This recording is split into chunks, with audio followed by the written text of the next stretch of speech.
Bala ananın qo'sqida 9 oy homila holatida turgan chog'ida har oyda mushu balani qo'qitgan ma'lum bir ishlar bo'ldi.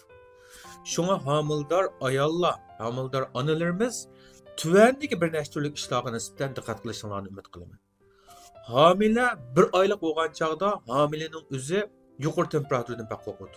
Endi yangidan homildor bo'lgan mezgillarda shunga onaning o'zi daim ıssiq suda yuyunması kerak. Yoki bo'lmasa o'rdoqqa doim tushmaslik kerak.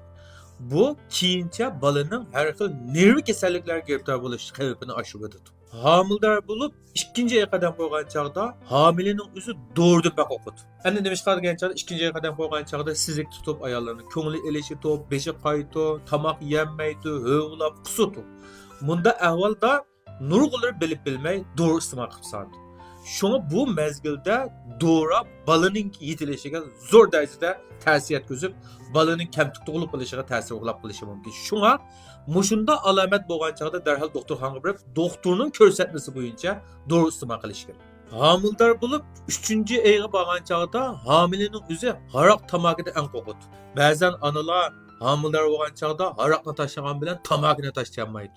Mushuning o'zima homilaga mush spirт Muşu tamaka qatarlıq narsalar homilaninki g'ayri bo'lib qolishininki bosh qotil. Uyda muşu homildor onaninki hamrohi bo'lgan er kishi haroq tamakidan yiroq turish kerak. Bo'lmasa mushu tamakini iste'mol keyinchi farzandingizningki g'ayri tug'ilib qolishiga sabab bo'lib qolishi mumkin. Homildor bo'lib 4 oylik bo'lgan chog'da homilaning o'zi varang cho'ndan baq o'qitgan bo'lib ketadi. Nurg'ullarimiz daha 4 oylik bo'lgan chog'da nima ish qilib endi bolam muqimlashib bo'ldi qo'sqamga deb to'ydin kelmislar. Varang Cumhuriyeti kemisler, dibağım ekip oynayatkan nurgulluğun hamilde analarımız var. Bu tuyuksuz kergi çıkkanmış varang Cumhuriyet'in şovkun avazı hamilenin normal ösüp gelişine bir vasıta tesir gösterdi. Şuna tiniş muhitta tuğancağımızda hamilenin ösüp gelişine ait yaxşı oldu. Hamildar olup 5 aylık olgan çağda hamile uzuqluq yetişmezliğine qoğudu. Nimişqa degan çağda 5 aylık olgan çağda muşu ananınki iştahası içilip gidiyordu. İştahası içinde tamakını köp yiyip semirip ketişten qo'rqib, tamakını tizginlayotgan nurg'ulg'an onalarimiz bor. Bu dal homilaninki uzuqluq yetishmasligini keltirib chiqarib qo'yishi mumkin. Homildor bo'lib 6 oylik bo'lgan chog'da homila radiatsiyadan eng qo'rqadi. Shunga bu mezgillarda kuchli radiatsiya taqalgan rayonlarda, ishg'ollarda ko'p turmaslik kerak. Shunga telefonimni ko'p o'ynama. Televizorni oz ko'ring, kompyuterni oldida oz o'ltiring deyishimizdan sababi shu. Agar radiatsiya bilan doim ko'p uchrashgan chog'da balaninki aqli kamtuk hamda meyit tug'ilish ehtimoligi intayin yuqori bo'lib ketadi. Endi homildor bo'lib 7 oylik bo'lgan chog'da homila onasining ziyodidan bak jiddiylashib ketishdan qo'rqadi. Nurg'ulg'an onalar endi ona bo'lish yangi kelgan chog'da 7 oylik bo'lgan chog'da put qo'llar ishiydi. Bunday mezgillarda onalarda tabiiy holda jiddiylashish ahvoli kelib chiqdi. Bu mezgilma endi mushu homilaniki ruhiy kayfiyatiga bevosita ta'sir ko'rsatdi.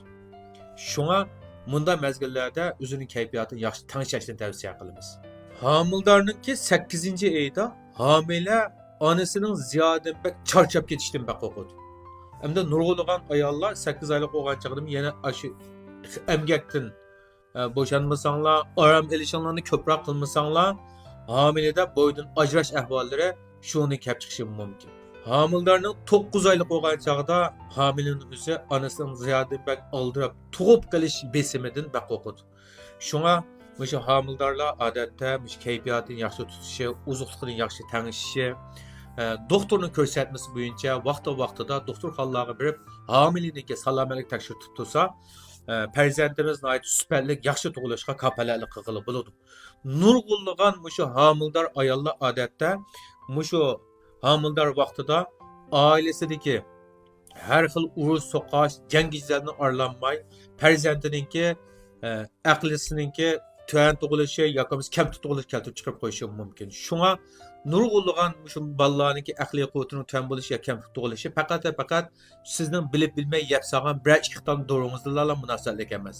Sizning bayam deganga o'xshash kutinish, ruhiy kayfiyatingizni yaxshi bo'lishi bilan bevosita munosabat.